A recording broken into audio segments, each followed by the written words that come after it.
Mà nếu nghĩ về cái chết, đặt vấn đề cái chết, không chịu chết thì chính không chịu là mới khổ. Già thì già mỏi mới dùng lên mất giờ ta biết ai không vậy. Có ông già nào 80-90 tuổi mà con mắt như tuổi trẻ đâu, không có. Nó quá còn sáng đỡ hơn. Có người phải mù hai con mắt, có người thì nó phải đục tí tinh thể gì đó, có người thì phải có cuồng, có người thì mai là không có. Nhưng mà sáng như tuổi trẻ là không có vấn đề đâu. Mắt lờ tay điếc mà chân mỏi mới dùng. Thì nó mỏi thì mỏi, nó nhức thì cứ nhức. Cứ nhức đâu phải là cái khổ. Mà tư tưởng không chịu nhức, cái nhức là cái cảm giác. Quý vị nên phân biệt cái cảm giác và cái tư tưởng. Cảm giác nó phát hiện ở 5 dây thần kinh. Mà dây thần kinh không phải là cảm giác, mà chính cảm giác mượn dây thần kinh để phát hiện cái nhức hay là cái dễ chịu hay khó chịu. Chẳng hạn tôi nhức cái răng, thì quý vị tôi hỏi sao mà bệnh cái địa vậy nó còn nhức răng quá xương. Tôi nói cái răng không có nhức, mà nhức cái gì quý vị biết không? Nhức dây thần kinh tức là cái tủy răng. Tủy răng không phải là răng. Tủy răng nó nằm ở trong răng, ở lợi da y nó xoay cái lỗ, nó lấy cái tủy ra hết nhức liền. Như vậy là cái tủy nhức, mà cái tủy không có nhức. Cái gì nhức quý vị biết không? Cái tâm, cái cảm giác nó mượn cái tủy sưng. Nó mất cái quân bình âm dương, ăn đồ nóng nó sưng cái tủy lên. Rồi nó mượn cái sưng đó mới làm cho có cảm giác khó chịu. Khó chịu mình kêu là nhức. Thì có thể uống thuốc cho hạ cái nhiệt xuống thì cái nhức hơn. Còn nó không hạ nữa thì phải soi lấy cái chỉ máu ra. Mà lấy chỉ máu ra thì hết nhức. Chúng ta không để ý trong con người mình. Nói tôi nhức cái đầu quá, cái đầu đâu có nhức. Mà nhức cái gì quý vị biết không? Nhức dây thần kinh ốc. Dây thần kinh ốc làm sao nhức? Do trong người mất của gương mình nó nóng quá, nó sưng cái dây thần kinh lên. Thì cái cảm giác nó mượn cái đó để nhức. Mà nhức thì ai không nhức? Đức Phật này cũng nhức vậy. Nhưng mà cái khổ không phải là cái nhức. Khổ là tư tưởng hay phân biệt. Thân này là của tôi, cái dây thần kinh là tôi, cái răng là của tôi, cái đầu là của tôi. Bây giờ nó nhức với tôi chịu không nổi thì bắt đầu có khổ. Tôi chống lại cái nhức, làm sao cho hết nhức. Mà nếu đi uống thuốc nó không nhức thì khổ dữ lắm. Tôi sẽ trách trời than đất, tôi sẽ chửi thề. Có nhiều người khó chịu tới vậy. Còn nếu tôi uống thuốc giờ hết nhức rồi, tôi khoan khoái trở lại, tôi cảm thấy sung sướng, thà, thích thú. Rồi tiếp tục ăn đồ nóng nữa để nhức, rồi uống thuốc nữa. Rồi thuốc nó đè nén xuống rồi nó xì ra cái chỗ khác thành ung thư. Ung thư là do thuốc đè nén những cái bệnh xuống. Cái bệnh là phải cử ăn chứ, không cử ăn nó mới xí vô. Nhất là bệnh tây y thì uống thuốc đè xuống những cái đau nhức. Mà đè thì nó ngủ nằm. Ngủ nằm thì nó kiếm cái chỗ nào yếu nhất trong cơ thể nó xì lên. Nếu có phổi tôi yếu thì sẽ ung thư phổi, cái gan yếu nó sẽ ung thư gan. Thành ra hồi xưa Đông y không bao giờ trị đối chứng trị bệnh, mà trị là phải kiêng cử. Chính là ăn đồ không cử nó mới nhức. Bây giờ cứ ăn đồ không kiêng cử nó nhức thì cái đè nó xuống, rồi nó ngủ nằm ở đó. Nó sẽ tìm chỗ nào nó xì lên. Thì trong cơ thể mình không gan mạnh thì phổi yếu, phổi yếu thì thận yếu, thì xì ra thành ung thư thận, xì ra tiền liệt tuyến, ung thư tiền liệt tuyến. Mà chúng ta không nói cái gốc, cứ là thuốc tây trị đâu hết đó. Trị cái ngọn không, mà cái gốc không trị. Cái gốc là phải kiêng cử. Thành ra bệnh thuốc nam thường người mình là phải kiêng cử. Kiêng cử là không ăn đồ độc nữa thì nó hết luôn. Chỉ là chỉ cái tốt. Thuốc là cái phụ thôi, còn cái kiêng cử mới là cái chính. Thì thôi chúng ta trở lại đó, thì quý vị phải tìm hiểu con người quý vị. Thành ra con người quý vị có 3 cái thân. Mình thấy có một cái bên ngoài quý vị dễ thấy nhất, đó là mắt, tai, mũi, miệng, thân và ốc 6 phần. Để ai cũng thấy phải không?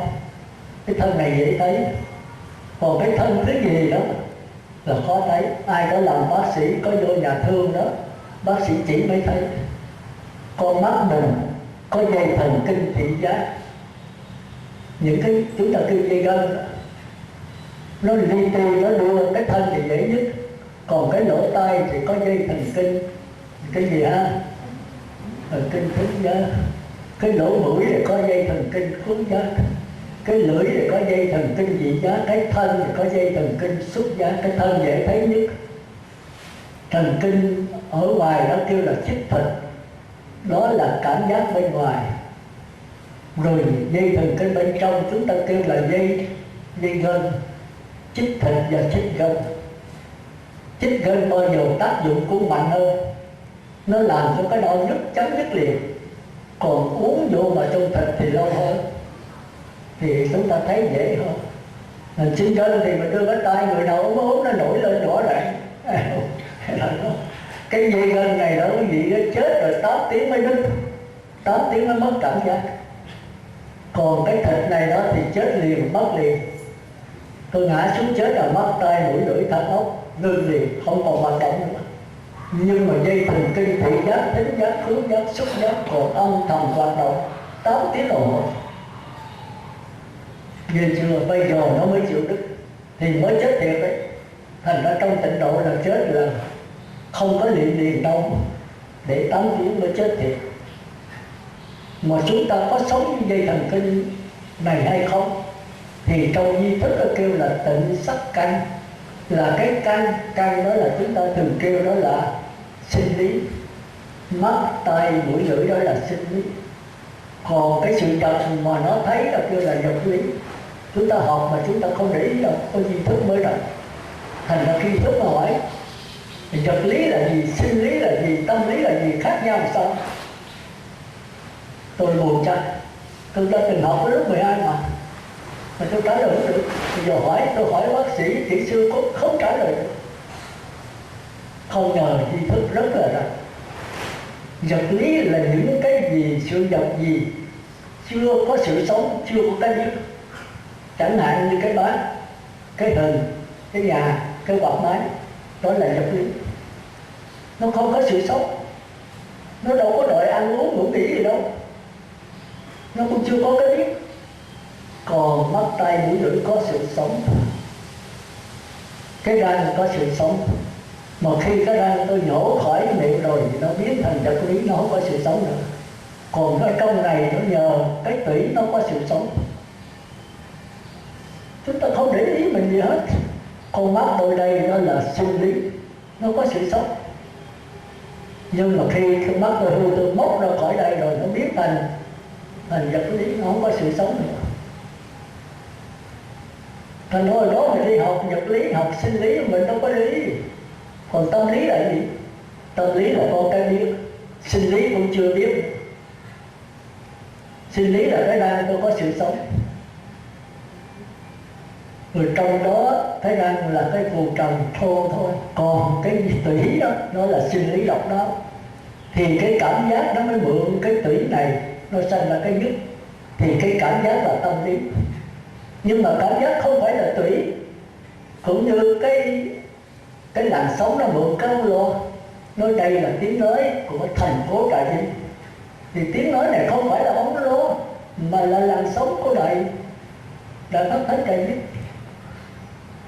Nhưng mà không có cái ống loa thì tiếng nói vẫn còn nó ẩn. Còn bây giờ có 100 cái ống loa mà cái làn sóng của Đại Pháp Thánh Trà Vinh cúp thì không có tiếng nói. Cũng như điện này cũng vậy. Quý vị mở đèn thì ánh sáng này quý vị nói là của bóng đèn trật, nó trúng một phần thôi. Phải nói ánh sáng là của luồng điện. Cái bóng đèn là cái cơ quan làm phát hiện cái ánh sáng của luồng điện. Chứ ánh sáng này không phải của bóng đèn mà của điện. Thì cũng vậy, cái răng con mắt của chúng ta thấy không phải là con mắt thấy, mà là cái linh hồn luồng điện thấy. Con mắt là cái cơ quan làm phát hiện cái thấy của linh hồn luồng điện.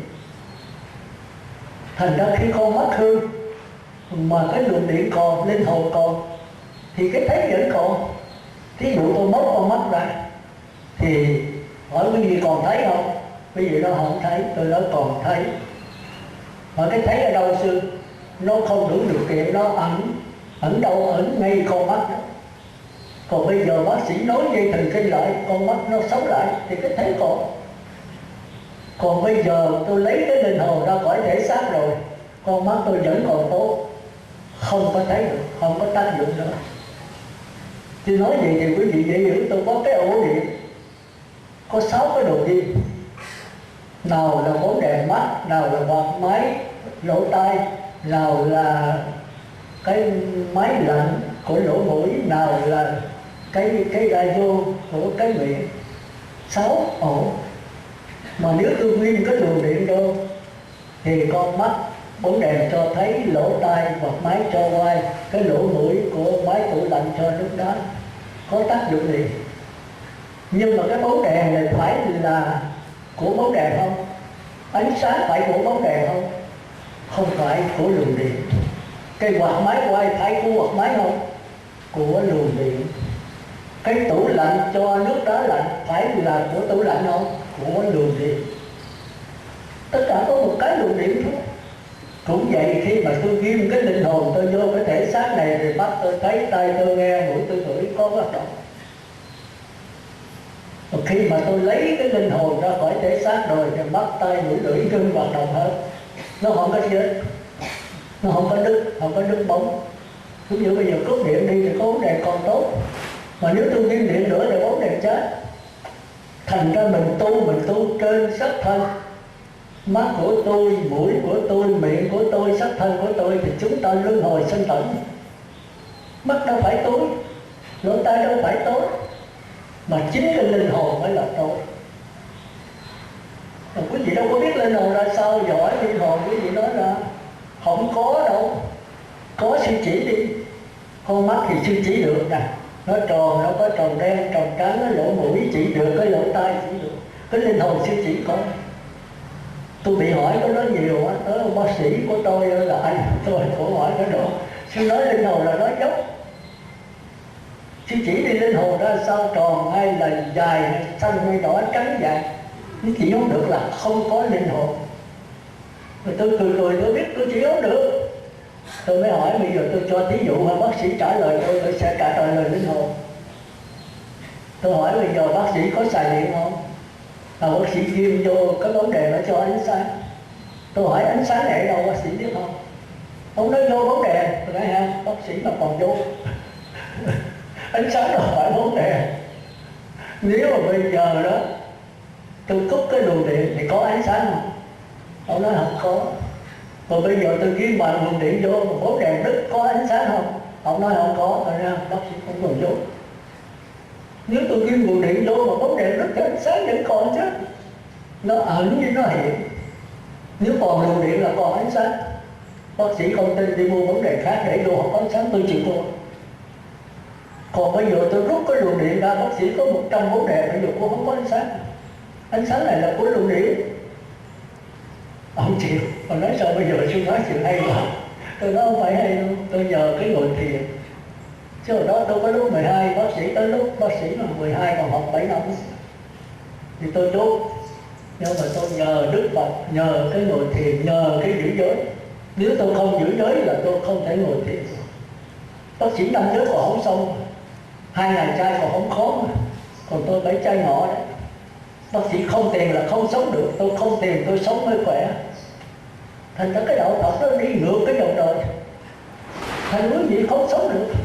Thành ra sau khi Đức Phật đắc quả rồi, Ngài tính nhập diệt tức là chết. Ngài nói cõi đời này không đổ được. Vì cái đạo ta nó đi ngược dòng đời, Ngài cái dòng sông đi liên nó chảy gì, Ngài thả cái bát này xuống nó trôi ngược. Ngài nói đạo ta vậy. Nó ngược với đời. Người ta có tiền mới sống, mà đạo ta không tiền mới sống. Người ta cần vật chất nhiều người ta mới thích, mà đạo Phật vật chất nhiều không tu được. Ăn, mặc, ở, bệnh có 4 cái này thôi. Mà nếu các con mà biết thiết dụng, biết tri túc, biết đủ thì các con mới đi tới đạo quả được. thân gì ngày một bữa mọi cái đạm bạc, ăn một ngày một bữa thôi, thể ít nhiều lê quốc tùy duyên.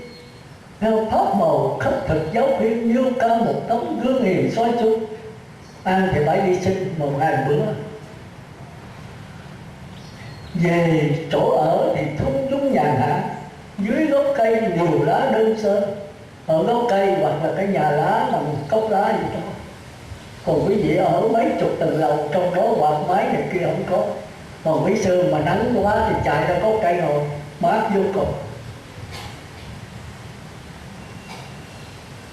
Đèn tranh thì quạt gió, gió là cái quạt, còn đèn là tranh. Sống bằng tranh thì gió của trời, tranh gió khói vô tận. Không cần, cái là của chúng, ai muốn xài thì xài. Mà quý vị có chừng nào biết tranh đó là sao, biết gió là sao. Rồi tranh nó đẹp vô cùng nha. Quý vị ra ngoài bãi biển là lên cái non cao, quý vị nhìn trăng mọc, không cảnh nào thú vị cho bằng. Buổi sáng quý vị nhìn trăng lặng nhất là buổi 16, trăng đẹp nhất. 4-5 giờ bắt đầu trăng mọc, rồi tới 5-6 giờ sáng bắt đầu trăng mới lặn, nó đẹp vô cùng. Nhất là ở bãi biển, trăng nó vừa ló, mặt trời cũng vậy rất là đẹp. Tôi là tôi mê, đúng là tôi mê cái đó. Rồi bây giờ tôi bỏ là tôi bỏ không được. Cái đó cũng còn ghiền đấy, mà ghiền là lúc nào thì tôi đó không biết, nó có ghiền cao tượng mà trời ơi. Trăng là của chung, mặt trời là của chung, mà con dồn nó có gì đâu mà Đức Phật cũng phải bác. Ngày nói con nhìn trăng đẹp thì được, nhưng mà con đừng cứ ghiền nó. Chết chưa? Đừng có ghiền, tức là có nó thì con nhìn nó có thì thôi. Còn con đi tìm kiếm đọt nó là con cũng như là cá cặp nước thì con chết. Cái ghiền chứ không phải là trăng mà nó làm hại mình. Không phải tiền làm hại mình ghiền tiền. Có tiền không sống, không tiền thì chết, tôi không tiền tôi sống nha. Thì có một bà lão là lời nói thiền sư đâu. Tôi có một người bạn, tôi cũng nghèo, bạn tôi cũng nghèo. Bây giờ bạn tôi bệnh, nó không làm gì được mà tôi giúp nó không được. Thiền sư có thể giúp đỡ tôi không? Thiền sư đâu có tiền bạc nhưng mà giúp đỡ. Nó vừa nghèo đó thì đi làm mướn thì sao? Nó đã bệnh hoạn làm sao làm mướn được. Đi giặt đồ, đi rửa chén, đi bồng em, tụi nó không có làm cái gì được hết. Thì đi xin ăn. Ôi trời ơi, bên Tây Phương này xin đâu có ai cho. Không cho thì nhịn đói. Trả lời rất dễ dàng. Thì rồi lão nói trời nhịn đói là chết thì sao thiền sư? Chết thì cứ ngã ra chết. Nhưng bạn đừng có đặt vấn đề. Cái chết đâu có làm ai sợ đâu. Vì trên đầu không chết sao đầy đủ sung túc, đầy đủ vật chất không chết sao? Cũng chết được đó. Nhưng mà không chịu chết thì mới khổ. Chứ tổng thống không chết sao, ông vua không chết sao, Đức Phật không chết sao? Nhưng mà tại sao Phật chết mà Ngài không khổ? Ngài chết thì Ngài ráng Ngài chết. Còn mình không chịu chết, muốn chết còn giới thiệu lao ôn sùng. Tôi chết nha, tôi không chịu chết nha, còn giới thiệu cái chết nữa thì nó khổ. Thì cái khổ là do tư tưởng chứ không phải là do cái chết. Quý vị nên nhớ chỗ đó. Thành ra Đức Phật nắm được cái đó thì Ngài đi đâu Ngài cũng tỉnh queo à. Các thân thì phải sanh, phải già, phải bệnh, phải chết là cái dĩ nhiên. Sanh lão định tư, dị trí thường nhiên. Mà cái khổ là do tập, chứ không phải là do sắc thân. Mà tập là gì? Là cái tâm. Mà có bao nhiêu thứ tâm? Có 4 thứ. Cái tâm cảm giác là cái biết mà chưa có phân biệt. Cái tâm tư tưởng là cái biết mà có sự phân biệt. Đây mới chết, có sự phân biệt. Đau nhất thì ai không đau nhất? Đức Phật không đau nhất. Mà dễ chịu ai không dễ chịu? Đức Phật ăn đồ ngon mà biết ngon không? Ngài đâu phải là cái đá là cũng biết ngon. Mà mình ăn mình cũng biết ngon. Thì cái ngon giống nhau không? Giống mặt khác. Mình ngon mình muốn mai được ăn nữa. Ngài không đi kiếm mà không có thì sân, còn có thì tham. Còn Đức Phật có ăn rồi thôi. Mà ngài biết không? Quá thôi. Mình không sống được cái hiện tại, mình sống với cái quá khứ. Từ hôm qua ăn món ngon, có bữa này nữa kẹt. Cũng món này mà sao hôm qua nấu ngon quá, nay nấu dở quá, tôi thấy tôi ghét, tôi muốn đá bỏ. Sao? Hôm qua tôi cũng ăn món này ngon, bữa nay món này ngon hơn nữa, tôi thấy thích thà. Còn ngày hôm qua ăn ngon, bữa nay ăn dở thì ngài biết hôm qua ngon, bữa nay dở thôi. Không có tính tới hôm qua, quá khứ khứ rồi thôi, sống như cái hiện tại. Rồi tương lai cũng không có, mày không bao giờ nghĩ tương lai. Tương lai nằm trong hiện tại, quá khứ nằm trong hiện tại, phải không? Tất cả những gì chúng ta làm trong ác, trong quá khứ cá nhân thì giờ có quả nó trổ hiện tại. Hồi xưa mình gieo hột ớt hột chanh thì 4 năm sau thì có trái cây, chứ làm sao mà ra cái cám được. Nó dĩ nhiên phải vậy. Mà ra cây chanh rồi hột chua lét vỏ bồ hoàng ngồi ôm cái trái chanh khóc ngu. Mình đã gieo rồi thì bây giờ hưởng. Nhưng mà hưởng chanh ruột chua lét đổ bồ hoàng thì gì vô quá xưa làm gì được, đem đổ bỏ ngu. Chuyển nghiệp, cái hiểu biết mình cao thì kiếm một mớ đường pha một ly nước chanh có ngọt uống. Thôi mở có quán bán chanh hoặc đem cho những người bán quán bán cho họ. Trời ơi, nó mấy ngàn cái xưa. Cái này là chanh muối, để 2-3 năm, 9-10 năm thì nó còn giá trị, nó còn thành thuốc nữa. Thì cũng do cái hiểu biết của mình. Nhưng mà làm sao làm chanh muối thì cái này mình phải học hỏi. Ngu si thì chết. Rồi trồng cây bình bát, lên trái bình bát không muốn, ôm trái bình bát chữ thề đau khổ. Tại sao mình không có thể trồng cây bình bát, hậu bình bát, cây bình bát mà trái mãng cầu được không? Có đợi trả lời được chứ thưa.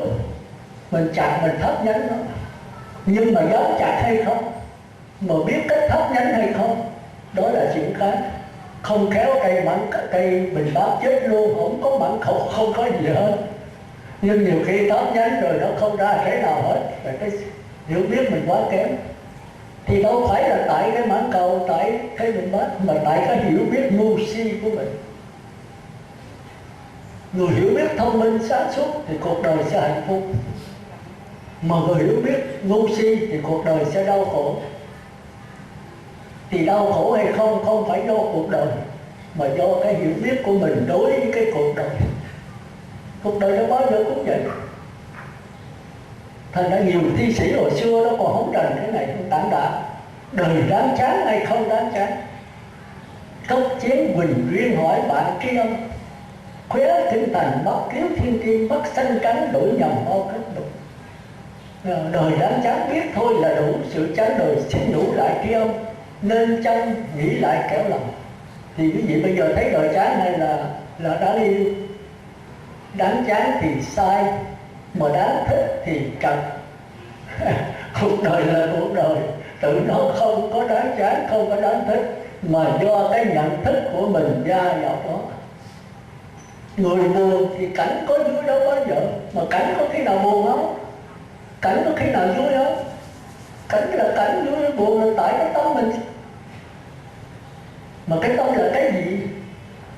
Thành ra đây tôi muốn nói tới cái tâm. Cái tâm chúng ta có 4 cái tâm. Cái tâm cảm giác, tức là biết dễ chịu là thọ vui, biết khó chịu là khổ, biết không dễ không có vĩnh dưng là trạng thái chưa dễ chưa khó, có 3 cái đó thôi. Nhưng mà tại sao thích, tại sao vui, tại sao buồn thì cảm giác không trả lời được. Nhức nhối là nhức nhối, thì loài thú nó không có tư tưởng, thành ra nó đau là nó chịu. Cùng lắm là như con chó nó bệnh, nó đi kiếm cỏ nó ăn ọc ra hết, mà không hết thì chết. Còn con người đó là có ý chí, mới có cải sữa. Mà không hết thì uống thuốc nam không hết thì uống thuốc bắc không hết thì uống thuốc tây không hết thì bấm huyệt, không bấm huyệt thì mổ xẻ, dần dần thuốc cao, thuốc nấu, thuốc gì đủ thứ hết. Không hết nữa thì sao? Thì tôi là thiếu, có thể thôi. Thành ra con người có đủ trong cách. Còn nếu thấy bệnh nữa thì kiên cử không sống sắc thân này, sống với sắc thân thứ hai. Sắc thân thứ hai là sắc thân nào? Sống với cái lạc thọ, cái hỷ, cái vui, cái mừng. Chúng ta chưa biết đâu. Cái đó là quý vị phải giữ 8 giới. Quý vị phải ngồi thiền đếm từ 1 tới 10, khỏi đếm, hoặc là niệm Phật khỏi đếm, rồi chìm đắm khỏi niệm Phật nữa, thì quý vị thấy cái sắc thân này không cần nữa. Nếu quý vị còn mắt tay mũi lưỡi ăn mà cái miệng còn thực, tiêu tiểu ra phẳng, quý vị chết nguyên con có hôi thối thì quý vị còn đau khổ. Còn các cõi trời đó người ta không có ăn bằng ở ngoài của mình. Người ta ngồi thiền đếm từ 1 tới 10 niệm Phật, khỏi đếm khỏi vào niệm Phật, ở trong có tiếng niệm Phật ra. Họ ngồi 7 ngày, 7 tháng, 70 năm không ăn uống gì hết, không tiêu tiểu ăn mà cái gì, ăn mà những cái nước miếng ra nó chất cam thì kêu là cam lột. Khi họ được cái hỷ rồi họ hưởng lấy cái hỷ đó. Quý vị ngồi thì biết, tôi nói bây giờ cái tên đầu. Khi nào quý vị ngồi 7-8 tiếng trở lên, quý vị bây giờ 1-2 tiếng là ai nhất rồi. Mà khi nào có cái cảm giác hỷ lạc, quý vị quên cái nhất. Quý vị biết đứa bé mà nó quậy ha, mà quý vị thấy bịch kẹo cho nó khoái trong kẹo rồi là bên ngoài có cái gì nó không biết nữa, nó chìm đắm trong cái đó. Tụi xì ke ma tí chắc cũng vậy đó. Còn quý vị mà mê bài rồi, quý vị đánh bài rồi đó ha, kêu về 4 lỗ tay cũng không về, bỏ ăn luôn. Có người đánh bài 2-3 ngày 2-3 đêm không ăn uống gì hết, mê rồi ăn bằng cái đấy. Thì những cái người tu thiền mà cao họ hưởng cái hỷ lạc còn cao hơn nữa. Sao cái hỷ lạc là thân thể họ tráng kiện khỏe khoắn. Còn xì ke ma tí thì cũng trốn về cái hỷ lạc, nhưng mà càng ngày càng xa bỏ, thân thể tiều tụy cho đi đến chết. Con người vì ham cái hỷ lạc mà chết, vì ham cái hỷ lạc mà tiến hóa, tùy theo cái trình độ nhận thức của mỗi người. Tôi niệm Phật đếm từ 1 tới 10 niệm Phật khỏi đếm. Tôi bỏ hết ăn uống, tôi tập trung vào câu niệm Phật thôi. Cũng như đứa bé nó tập trung vào có gói kẹo của nó, thì nó chỉ biết có gói kẹo thôi. Nó ăn gói kẹo sô-cô-la, sữa nó ngon quá, nó khoái cái đó thì chỉ biết cái khoái rồi. Ngoài xảy ra cái gì thì kẹt cha không biết gì. Mấy người đánh bài cũng vậy. Khi đã mê bài rồi con cái kêu về không về, tụi bay làm gì đó, tụi bay làm. Tao chỉ biết có sòng bài. Mấy người nhậu cũng vậy. Nhưng mà cái đó là cái ngu. Cái hỷ lạc đó sau khi sẽ đem đến đau khổ, còn cái hỷ lạc này sẽ đem đến hạnh phúc. Thành ra người xưa có người nhập định tới 70 năm, 7.000 năm. Nhưng mà vậy là ngon rồi, tại sao mà không chịu ở đó hoài? Cái này là cái mà tôi giảng vô thường vô ngã khổ đau. Mà cái ông đó ta hỏi, tụi con cũng quá hoài, tụi con ngồi niệm Phật mà không biết niệm Phật tới đâu. Tôi đã nói niệm Phật đến từ 1 tới 10 niệm Phật khỏi đến chưa có nhập định được đâu. Chừng nào khỏi cần niệm Phật nữa, có tiếng niệm Phật càng đầy ai lại ra.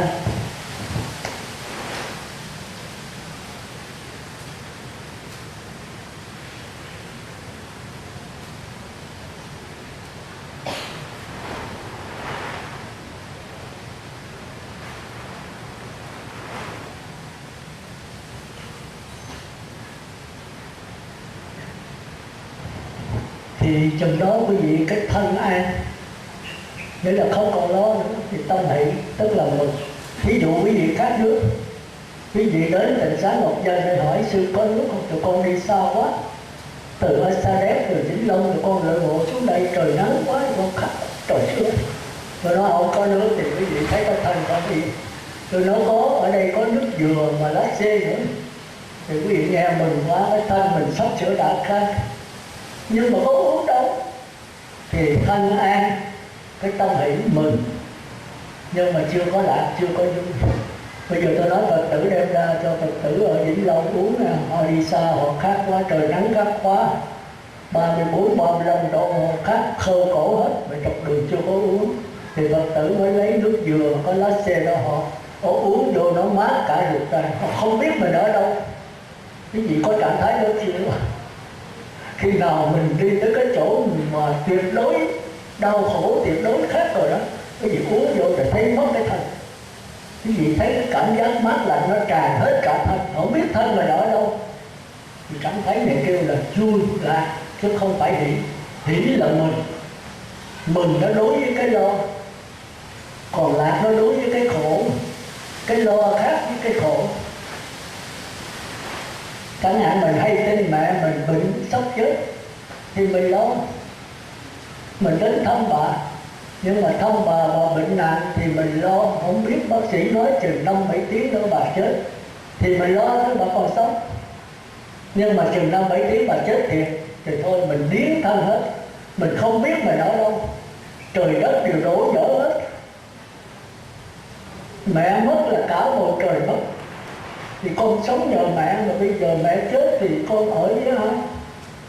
Cả bầu trời sụp đổ, bây giờ tôi không biết tôi ở đâu. Có nhiều người thương mẹ thế vậy, nhưng mà mẹ còn sống, mẹ bệnh nặng thì lo, trời bác sĩ ơi giúp làm sao cho mẹ con hết bệnh. Thân không an thì tâm lo. Rồi bây giờ thật sự mẹ chết thì cả bầu trời sụp đổ, mất mẹ là mất cả bầu trời.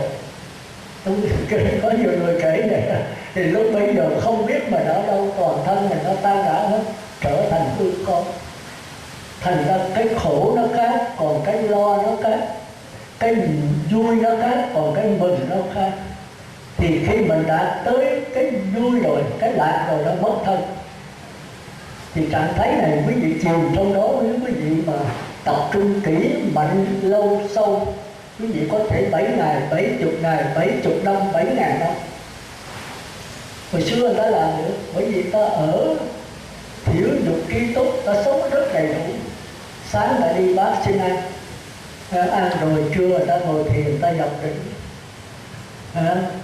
Rồi tối người ta xả thiền 5-6 giờ ta học kinh, rồi khuya chiều sáng ta ngồi thiền suốt luôn. Có người ngồi thiền không cần ăn uống gì hết. Bây giờ tại sao là không được? Giờ ăn ngày 3, 4, 5, 6 bữa, ăn đầu thịt cá ê hề, khô lân chảo phụng mà bụng bề thiếu đâu, thì dưới vậy làm sao mà được cái tinh thần? Phải bỏ bớt vật chất. Thành ra Đức Phật thường khuyên các con phải thiểu dục tri túc, ít muốn biết đủ. Bây giờ mình nhiều muốn mà không biết bao nhiêu đủ. Bây giờ mình vô cái nhà nghèo thôi, nghèo á, cũng có một cái radio ở giữa, một cái quạt máy, một cái tủ lạnh, ôi tùm lum, một cái điện thoại bàn, một cái điện thoại di động. Có nhiều người tới 2-3 cái di động. Chi vậy? Đặng buồn đánh đi người này người kia, cho hết buồn. Mình đi kỳ người ta để làm hết cái buồn mình, thì làm sao hết được? Cái buồn là do mình chứ. Thành ra quý vị phải bỏ bên ngoài, lo cho bên trong. Bên ngoài là gì? Cà phê, hủ tiếu, rượu, cờ bạc, đánh cờ tướng, coi đá banh quốc tế. Những cái đó, những cái bên ngoài đem lời cái vui, phút chốc đồ đau khổ dài dài. Bây giờ trước cái đó tức là phải giữ 8 giới. Thành ra 3 cái giới sau rất quan trọng. 5 giới đầu thì dễ thôi, không sát sanh, trộm cắp, tà dâm, nói lúa, uống rượu. Giới phía sau khó. Không ngồi ghế cao, nằm giường rộng, chiếu lớn chỗ xinh đẹp, ngồi ghế salon, ghế xích đu và lắc cả lắc, tuyệt đối. Cái này là cái sung sướng là không thể tu được. Mấy người giàu sang thì biểu bỏ cái này làm sao bỏ? Trời, tôi giàu mà sướng, cho tôi nồng nệm rất so, không cho tôi ngồi ghế salon, không cho tôi ngã vô cái ghế cho nó đã. Khi đi làm về mệt quá, ngã cái ghế nó đã thì sao? Thì chính cái đã này đưa đến xa đọa. Người tu chỉ ngồi thôi. Quạt còn không được, Đức Phật còn cấm. Cái quạt là mấy ông tiên, ông Phật với ông tiên khác nhau, chữ Tàu khác nhất đấy đó. Chữ Nhân là người, chữ Phật là không dính mắc gì hết, đó là Phật. Ai có học chữ Hán thì biết. Còn ông tiên là Nhân và Sơn, người ở trên núi. Mấy ông tiên còn đánh cờ, còn uống rượu, bình tiên tủ gì đó được, còn là có quạt phe phẩy. Còn trong Phật là lực thì chịu đó, chứ không có quạt. Lạnh thì cứ run rẩy thôi, còn lực thì cứ đổ mồ hôi. Thì vậy thôi, sống một cách tự nhiên. Mình lắng nghe cái lực, mình lắng nghe cái lạnh. Thành ra Phật là sống tự nhiên, không có dùng bên ngoài nhiều, sống trở về với mình. Thôi giờ tôi nói đó là cái thứ nhất. Chúng ta đừng chiếm hữu bên ngoài. Nếu chúng ta sống vào mắt, tay, mũi, lưỡi, thân thì chúng ta sống muốn được ác đạo. Chúng ta không bao giờ đắc quả được. Giờ sống bên trong, bỏ bên ngoài thì chúng ta hưởng cái lạc thọ hỷ ở bên trong do cái đề mục mình đưa ra. Ví dụ tôi niệm Phật thì ai tranh giành cái câu niệm Phật nó không có tướng. Tôi niệm Phật đếm từ 1 tới 10, nó phóng tôi kéo lại. Tôi niệm Phật khỏi đếm, nó phóng tôi kéo lại. Chừng nào câu niệm Phật nó tràn đầy linh hồn tôi, nó tự trào ra, thì cái này không ai xen vô nữa hết. rồi tôi tống cái vô nó tràn ra, không có tư tưởng nào xen vô. Cái tâm tôi tập trung rất kỹ, mạnh, lâu, sâu. Chưa được đâu, tôi liên tục nữa thì nó mất thân luôn. Cái trạng thái này mới là được 7 năm, 7.000 năm. Nếu tôi làm gì liên tục hoài thì mất thân rồi, đâu có thấy đau nhất gì. Tôi ngồi 7 tháng bây giờ cái thân không có thì đâu có gì đau nhất. Tôi ngồi 70 năm cái thân không có mà tôi sống bằng sắc thân thứ hai. Tôi ăn bằng cái gì lạ chứ tôi không ăn đồ ăn bánh mì nữa, thì tôi không có đĩa đáy gì nữa hết. Thì trạng thái này cái gì tôi mới biết. Thành ra người giữ tám giới chúng ta kêu là bát quan trai, nó khó. Chúng ta thực hành có 1 ngày, còn người mà tu bát quan trai phải suốt cuộc đời luôn. Nhưng mà chưa vừa đâu thì Đức Phật nói cái này vô trong đó rồi được hỷ lạc, được vô thường vô ngã, nhưng mà còn trong cái khổ đau. Mà vô thường là gì ha? Chúng ta vô thường là cái nhận thức của chúng ta, còn vô ngã là đối tượng của nhận thức. Vô nhận thức là gì? Ví dụ như tôi thấy cái bình bát thì cái thấy biết của tôi đã vô thường. Tôi nghĩ trong lúc tôi ngồi đây rồi tôi nói chuyện với vị, rồi tôi nghĩ tới chuyện này, chuyện khác, chuyện hôm qua, chuyện hôm kia, chuyện mấy chục năm về trước, rồi tôi nghĩ giờ ngày mai, ngày mốt, tương lai. Cái tâm nó chạy như con khỉ, coi là vô thường không bền. Rồi vô ngã là cái gì? Là cái bình bát. Đối tượng cái nhà giảng này, tôi chào cái nhà giảng này, tôi đi tôi thấy những cái nhà giảng đẹp hơn, tôi về tôi muốn nói Phật tử cấp cao hơn, tính toán. Thì nhà giảng này thời gian nó phải trả, mà muốn được thì phải đáp lại. Thì cái nhà giảng này là vô ngã, không có một cái ta cố định trong đó. Thành ra vô thường vô ngã là bất cứ sự vật nào trên cõi đời đều nằm trong đó. Cái hiểu biết này là vô thường, có thời gian, quá khứ, hiện tại, vị lai. Cái đối tượng của hiểu biết là sự vật nằm trong không gian có 10 phương. Tôi giảng sơ sơ đi về phải quán lại nha, thì mới hiểu được vô thường vô ngã. Thành ra cái ông hỏi ông không hiểu vô thường vô ngã là cái gì đó. Không phải tụi con vẫn quán vô thường vô ngã khổ đau, mà có hiểu vô thường vô ngã là gì đâu. Rồi tại sao vô thường vô ngã là khổ đau? Tôi quán vô thường, bây giờ tôi sống hiện tại thôi. Tôi không nghĩ cho quá khứ. Hay có quá khứ nó đỡ hiện tại tôi cải sửa nó. Tôi không sợ quá khứ. Rồi tương lai tôi không cần tương lai, hiện tại tôi sống tốt. Tôi giáo học chống cam thì tương lai là tôi chết không. Thì tôi đâu có cần tương lai, tôi đâu cần quá khứ, tôi sống hiện tại. Mà được không? Mà hiện tại là có bền không? Nếu tôi sống được hiện tại 1 tỷ năm, 2 tỷ năm thì sao? Nhàm chán. Chúng ta thấy từ thức lạc nông tiên hay không? Nửa năm tiên cảnh một bước trần ai, ở có nửa năm là nhàm chán. Do đó đâu có làm cái gì đâu. Tối ngày đi ra cái vườn tự nguyện đâu có đào, có hồng, cái đào ăn sống cả trăm năm. Nó mát mẻ vô cùng, cứ leo lên cây để ăn đã rồi trở về sống như nàng cháu tiên, là cô vợ tiên. Nửa năm cái nhớ nhà. Chúng ta thấy nó nhàm chán. Muốn ăn đó thì lợi ngay cái bạn ăn giái, muốn ăn cái gì đó thì cái bàn nó hiện ra có đồ ăn rồi cái giái nó biến mất hết, khỏe quá trời, khỏi rửa khỏi nấu gì hết. Cái gì khoái không? Khoái, ai không thích. Ăn mặc ở bệnh có sẵn hết, nhưng mà sống 1 ngày 2 ngày thì thấy khoái, 1 tháng 2 tháng thì thấy khoái, nhưng 1 năm 2 năm thì chán thèm. Ví dụ giờ đi cảnh nào đẹp, ví dụ ở độ tôi chịu thuộc.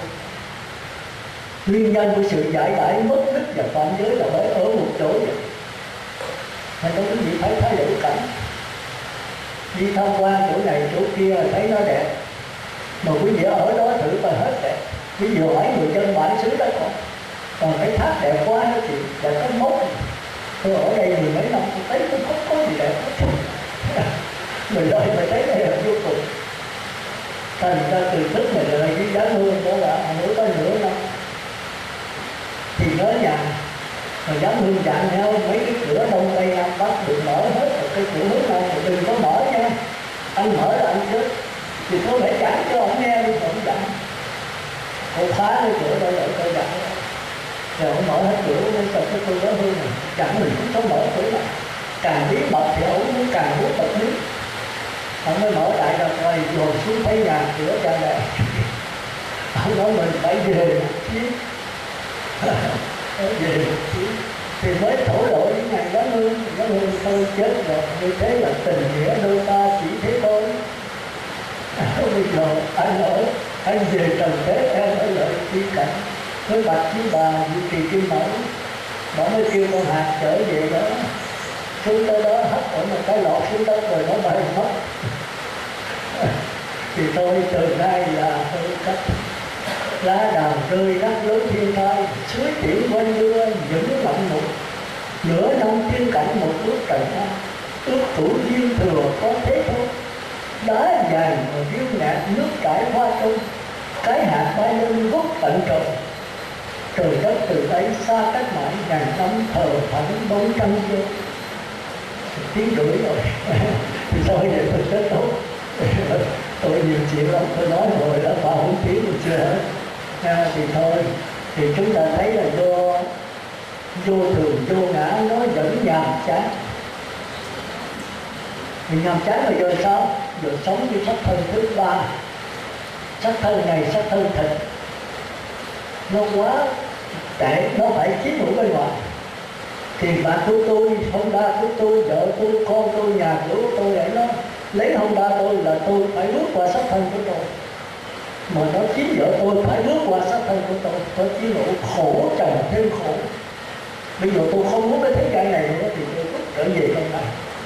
Tôi sống với những cảm giác hỷ lạc của tôi.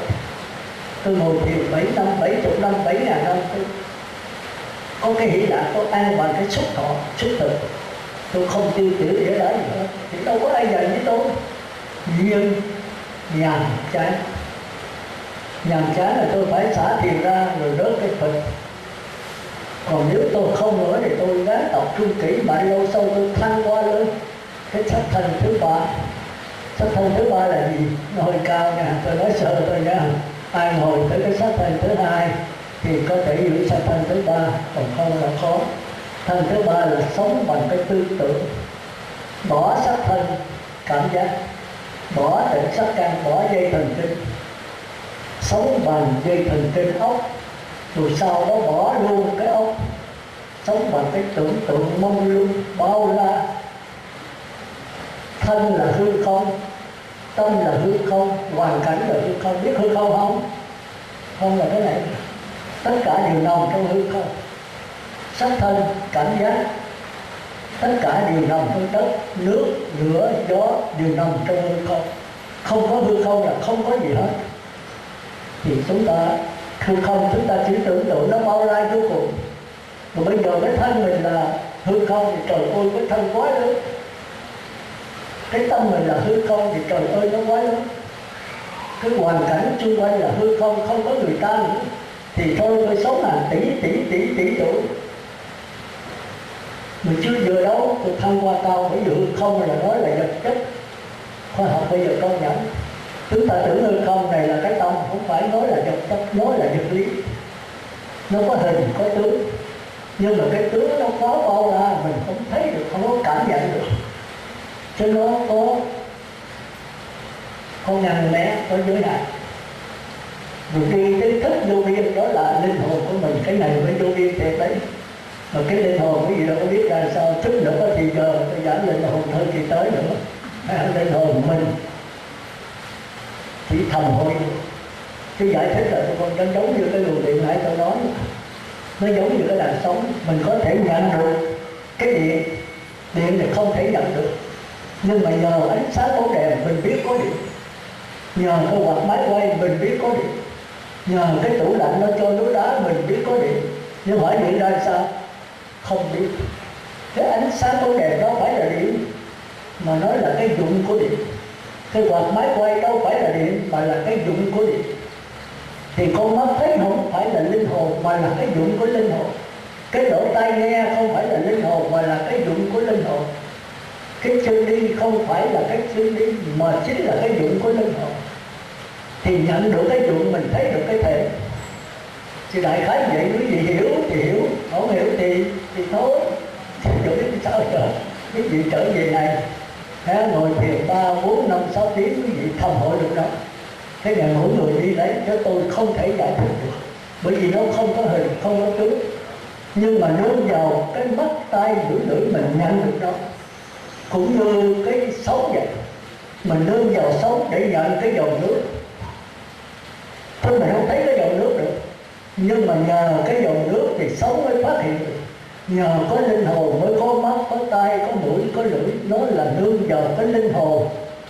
Nương vào cái bóng đèn, ánh sáng và máy là nương vào cái dòng điện để mà phát hiện. Rồi nương vào cái ánh sáng mình nhận lại cái đường điện. Không có pháp môn. Mà nhận được thì nhận được, nhận không được thì thôi, không nhận nổi. Cái này thì không có ai chỉ ai được hết. Thì thôi cái đó để khi khác. Bây giờ chúng ta nói tới sắc thân thứ ba, là tôi lấy hư không làm sắc thân, hoàn cảnh và hư không làm cái to, và chung quanh cũng là hư không. Rồi cái hư không nó có hình tướng, tôi không chịu. Tôi tập trung kỹ mạnh lâu sâu để tôi đi tới cái linh hồn. Mà linh hồn thì cái giống như cái luồng điện, giống như làn sóng. Thì khi tập trung rồi, lối thoát thấy được nó, đừng nói lại nó. Cũng như sống vậy, khi mình nhìn sống thì mà không thấy dòng nước. Bây giờ mình đừng có ham muốn nữa, cho sống nó bật im bặt đi, sống nó lặng bớt đi, thì dòng nước hiện ra. Thành ra dòng nước không thể đi, sống không thể đi tìm nước được. Tư tưởng chúng ta không thể đi tìm nước được. Khi nào tư tưởng nó biết bất lực, nó lặn xuống, cái lượng sống nó lan tăng, thì cái dòng nước nó hiện ra. Rồi cái sống rốn đó là sao động, thì nó lại sao động nữa. Thì nó mới tưởng tượng ra cái dòng nước giả để nó viên vào đó. Tôi đại khái là như vậy, ai có tôi mới biết. Thì đây là cái sắc thân thứ ba. Thì sắc thân này ở đó hàng tỷ mấy triệu tỷ năm, nhưng cũng nằm trong cái nhàm chán. Sự tại định rồi. Thế tư tưởng là vô thường vô ngã thì phải nhàm chán. Mà nhàm chán là gì? Là khổ đau. Hôm qua cái ông đó hỏi, phải bữa nay ông nghe, có thể ông hiểu. Qua tôi đâu giả được, rồi đó thời giờ mới thiếu rưỡi. Thì bữa nay tôi đi sâu mà chưa sâu đâu. Thì tới gặp nhau chúng ta phải đi về cái chân tâm. Mà đi về cái động. Mỗi lần tôi giảng là tôi đi sâu một chút, thành ra phải nghe tôi vài chục lần. Bây giờ tôi giảng thì chưa chắc mấy gì hiểu nổi đâu. Một là chân tâm, hai là những cái quá vô hình, quá di tế, chúng ta cần phải ngồi thiền. Đây là tôi mới giảng về cái động tâm không đấy. Thì ba cái thân này rồi, nếu chúng ta nhàm chán nữa thì chúng ta phải rải rứt với nó, phải nhức nhối với nó, phải bất mãn với nó, phải trăn trở với nó. Tôi thấy chỉ trăn trở hay, giờ tôi mới tìm được trên từ khó giảng đó. Nhức nhối với nó, trăn trở với nó, là bất mãn với nó. Mấy cái này không đưa tới giải thoát. Đó là cái mấy 62 tôn giáo đã dạy Thái tử Si Đạt Ta. Tới là lúc đầu Lâm Pháp ông mới dạy về cái vô sự xứ, nơi đó không có không gian, không có thời gian. Đây là cái chỗ ở của A-la-hán. Thì Thái tử 7 bữa đắc liền. Người ta 70 năm chưa đắc, mà Thái tử có 7 bữa. Mà nói cái này không phải A-la-hán, thầy ơi, cái này là A-la-hán dỗ. Tưởng rằng A-la-hán thật quá ra được chơi. Ông mới giải thích cho thầy nghe. Thầy nói đúng, chỉ có con mới thấy cái chỗ hết của thầy thôi. Nhưng bây giờ con nói ai lái thiện thì sao? Thái tử đầu hàng. Ngài cũng chưa đắc, Ngài cũng đang tìm, nhưng mà Ngài thấy cái chỗ sai. Nhưng mà cái đúng thì Ngài chưa thấy. Thì thôi, Ngài phải bỏ đi. Rồi qua tới ông bước đầu Long Phất mới chỉ cho Ngài khi tưởng giống hệt như Lai. Ngài nhập định có 7 bữa Ngài làm tới. Con thầy khen nó chưa có ai như con. Ngài nói không phải đồ thiện thầy ơi, cũng đồ dỗ. Ngài mới giải thích cái chỗ sai lầm. Thì mấy ông này cao nghe cái hiểu. Như vậy thì Như Lai thiện là sao? Con nói cho thầy nghe. Con cũng chưa chứng đắc. Rồi ông mới là bỏ đi. Thì ông rất là phấn đó, con đi tìm hết Ấn Độ, không ai hơn đâu. Thế tử nói đúng, tôi đi hết rồi, không ai cao hơn thầy. Nhưng mà thầy cũng là đồ nhái, đồ trốn chứ chưa phải thiện. Bây giờ con phải tự tìm lấy. Nào hẳn có trụ ở tại lòng ta, ở tại sắc thân, hẳn nhờ tụng trí tìm ra mới xếp chân ngồi lại kiết già công phu. Thì 49 ngày trồng tu khổ hạnh, ngồi nhập định xuyên suốt, tới ngày 49 ngày thấy được cái bất tử, tức là cái niết bàn. Thì ngài nói ủa lạ quá, cái niết bàn nó cũng ở ngay trong sắc thân này, nó ở ngay trong sắc thân, trong cảm giác, trong tư tưởng, trong ý chí, trong kinh nghiệm kiến thức, chỉ cần phải đừng dính mắc thôi. Nhưng mà chúng sanh làm sao đừng dính mắc? Thôi ta nhập niết bàn, ta không giáo hóa đâu. Cái đạo Phật nó đi ngược dòng đời, mà chúng sanh thì cái gì cũng muốn hết, thích đủ thứ. Mà đạo Phật thì không được thích cái gì hết. Chúng sanh thì dính mắc đủ thứ, dính mắc sắc tài trên lời ăn uống ngủ nghỉ, dính mắc sắc thân hương vị xúc, nó bỏ cái đó thì lại dính mắc cái cảm xúc lạc thọ khổ thọ. Rồi bỏ cái lạc thọ khổ thọ sắc thân thứ hai, lại dính mắc cái sắc thân thứ ba. Cái tư tưởng bao la, tưởng tượng A La Hán, tưởng tượng Như Lai dỗn, rồi chìm đắm trong đó không chịu ra. Rồi bây giờ muốn tu theo ta là phải rượt hết dầu đâu, bỏ hết tất cả. Dính mắc vào sắc tài danh lợi thực thì bỏ dễ, như tôi bỏ cái đó được không? Nhưng mà bỏ cái dính mắc bên trong cái hỷ lạc khi ngồi thiền được 7-8 tiếng, 7-80 năm, mà biểu là dính khó mà không. Rồi bỏ được cái đó thì chìm trong cái tư tưởng bao la nữa, ngồi hàng tỷ năm. Mà nói con còn dính mắc thì con phải còn luân hồi, đừng bao giờ dính mắc. Trời ơi, cái này làm sao bỏ thì con sống với ai? Bỏ cái này hết trơn rồi, không còn cái gì nữa. Tất cả những lượng xấu mà đê tiện thì Đức Phật để bỏ phải, mà lượng xấu mà di tế cao thượng, bậc vĩ nhân, bậc quân tử là con điểm chức luôn. Thì con còn sống với ai? Mà nói với cái đó thì con mới là thánh nhân.